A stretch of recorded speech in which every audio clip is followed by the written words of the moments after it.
Okey, Assalamualaikum. Salam sejahtera. Okey, orang tanya saya, lockdown ni bagus ke tak? Orang tanya saya, kenapa nak kena lockdown? Okey, jawapan saya adalah lockdown ni amat penting. Amat perlu. Itu satu-satunya jalan penyelesaian yang ada untuk kita atasi penularan virus COVID ini. Kenapa kena lockdown? Kenapa korang tak boleh keluar pergi bekerja? Kenapa korang tak boleh keluar merayat-rayat lepak-lepak? Kenapa korang tak boleh berniaga tepi-tepi jalan? Kena sebab virus ini bersifat global. Kerana virus ini sifat dia tidak nampak. So apabila tidak nampak, kesan daripada korang berjumpa, korang lepak, korang tersentuh tanpa sedar, pergerakan korang yang tidak korang sedar itu akan menyebabkan virus ni akan berpindah kepada orang lain. Dia akan berjangkit pada orang lain. Disebabkan itulah kita perlu laksanakan lockdown supaya setiap individu pergerakan dia terhad hanya di rumah sahaja, hanya di dalam kepompong itu sahaja, hanya menghadap muka anak bini sahaja. Ini untuk memastikan bahawa orang lain yang bawa virus tu dia takkan berpindah kepada korang. Yang mana kalau dah berpindah kat korang nanti, kesan dia akan menjejaskan kesihatan korang. Pada masa yang sama akan menjejaskan kesihatan orang-orang lain di sekeliling korang. Di pejabat, dah kerana kau seorang, satu pejabat kena saringan, kena kuarantin. Dah kerana kau seorang, anak bini kau satu rumah kena kuarantin. Itu yang kita risau. Kita tak nak kerana satu orang dia merebak kepada semua orang. Kan kesian anak-anak kecil duduk rumah tu, dia tak salah pun duduk baca buku, main sama-sama dia. Kita balik bawa virus pergi kat dia. Itu yang kita tak nak. So jika ia menjejaskan diri kita yang terdedah pada orang ni, dan hasil daripada jangkitan kepada kita tu nanti akan menyebabkan pejabat kita, ofis kita, organisasi kita akan terjejas.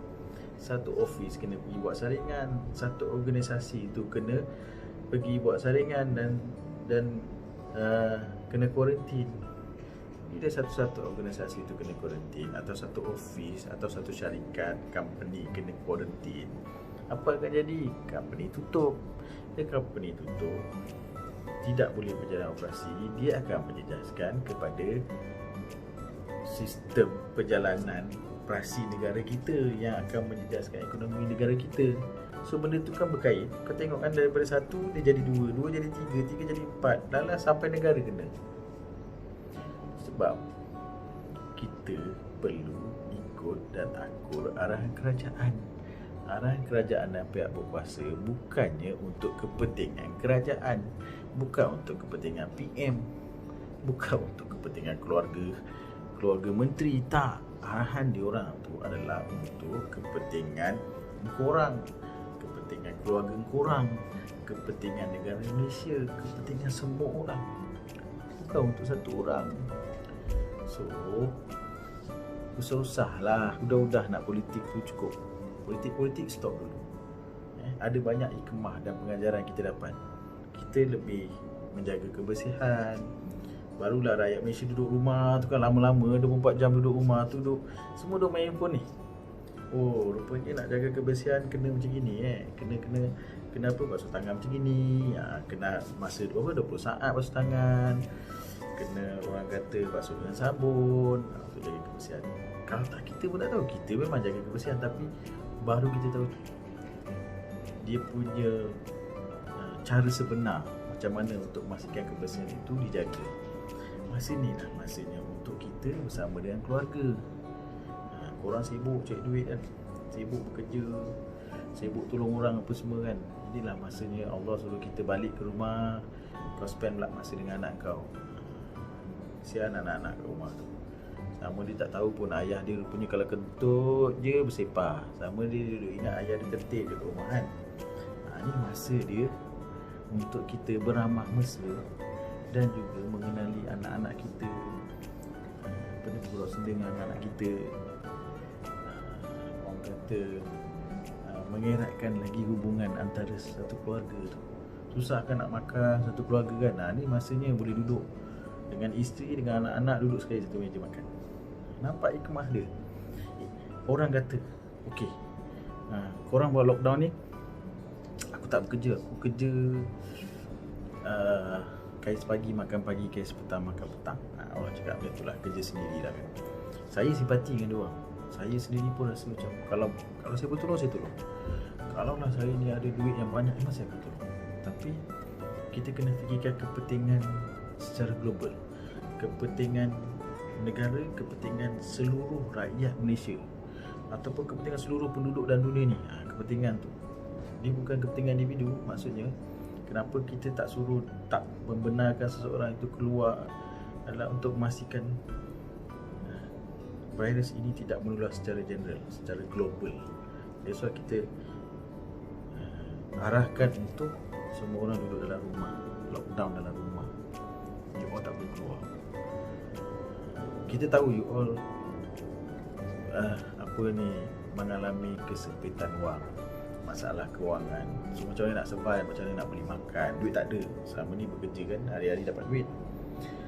So nasihat saya beginilah, benda ni suatu benda yang kita tak boleh elak. Bencana ni kita tak boleh elak.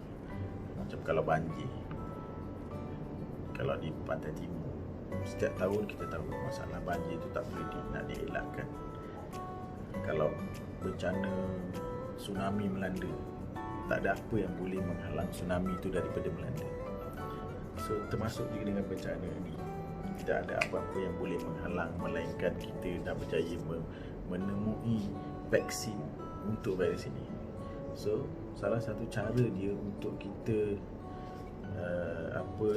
mengatasi ataupun menghadapi situasi bencana ini adalah dengan di masa akan datang nanti, kita tahu dah kita ni kena sentiasa bersiap sedia, kena sentiasa prepare semua benda. So saya nasihatkan benda ni untuk diri saya juga. Kenalah rajin-rajin berjimat cermat, rajin-rajin membuat simpanan. Apa saya cuba nak cakap ni, kita ada simpanan. Seeloknya semua orang, tak kira lah dalam kesusahan ke, dalam kesenangan ke, kita mesti ada saving. Saving ni banyak bagus dia adalah untuk tujuan-tujuan seperti mana sekarang ni bencana melanda.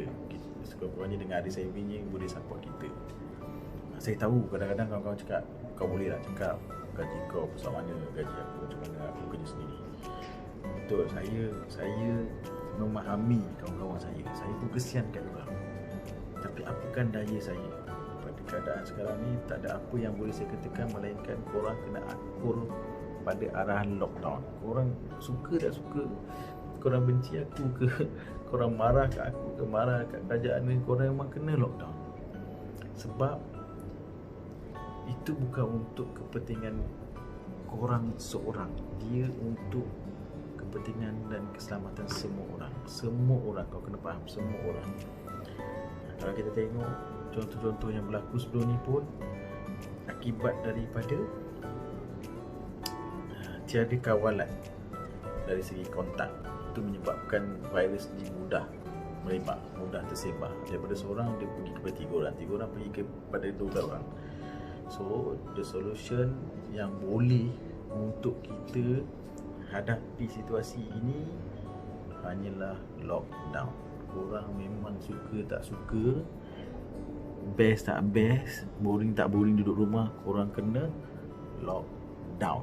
Ingat, lockdown. Ikut akur arahan pihak berkuasa. Lockdown. Duduk rumah. Duduk rumah lah. Sebelum ni bila orang suruh korang pergi kerja, kau malas. Bukan korang semualah, maksudnya ada segelintir lah. Ni saya cakap ni menjurus kepada golongan-golongan yang suka melepak-lepak ni. Yang kalau kita buat rondaan ni, kita jumpa dah mamat-mamat ni, budak-budak ni duduk lepak kat luar rumah, kat taman mainan, kat depan kedai ni golongan-golongan ni. Bila time suruh kerja, korang pergi mengulur kan. Ni masa orang suruh kau duduk rehat kat rumah, kau nak pula pergi kerja. Ini golongan ni lah. Tapi golongan yang ikhlas bekerja tu memang saya puji dan diorang harus bekerja. Cumanya anda kena fikirkan yang terbaik. Ini adalah ujian daripada Allah. Kita kena positif ujian dari Allah. Dia nak menguji kesabaran kita, dia nak menguji kita sama ada bersyukur atau tidak. So pada masa ini apa yang korang boleh buat, berdoa, tawakal dan usaha. Doa dan tawakal tu saya tahu korang buat. Usaha tu mungkin dengan cara korang cubalah pinjam pada kawan-kawan atau saudara mara. InsyaAllah itu yang termampu. Aku cakap dah, aku nasihatkan korang pada masa ini. Dan korang pun beruntung dapat ayat kat rumah tengok TV puas-puas. Aku ingat kalau tengok TV tu, kalau movie tu korang dah boleh hafal dialog lah. Kalau orang kata baca berita tu korang dah boleh, korang sendiri boleh menjadi pembaca berita akibat daripada hari-hari yang korang duk tengok news, tengok YouTube, tengok handphone, tengok apa. So bersyukurlah korang ada masa dengan anak-anak dan keluarga korang. Sebab kami di sini menjadi frontliner untuk korang. Kami di sini bekerja untuk korang. Kami di sini berkorban masa, berkorban mengorbankan diri kami untuk berhadapan dengan benda ni, menjadi frontliner untuk korang. Risiko korang untuk terdedah dengan virus ini adalah sangat-sangat nipis sebab korang akur arah kerajaan lockdown. Tapi kami yang berada di atas jalan, yang bekerja ini, yang menjadi frontliner korang, risiko kami untuk terdedah ini lebih besar. So hargailah pengorbanan yang kami buat untuk korang. Kita tak minta duit korang, kita tak minta korang cakap thank you pun. Kita cuma minta korang ikut arahan government supaya duduk di rumah. Okay? All the best semua. Semoga kita kuat untuk melawan virus ini. Assalamualaikum.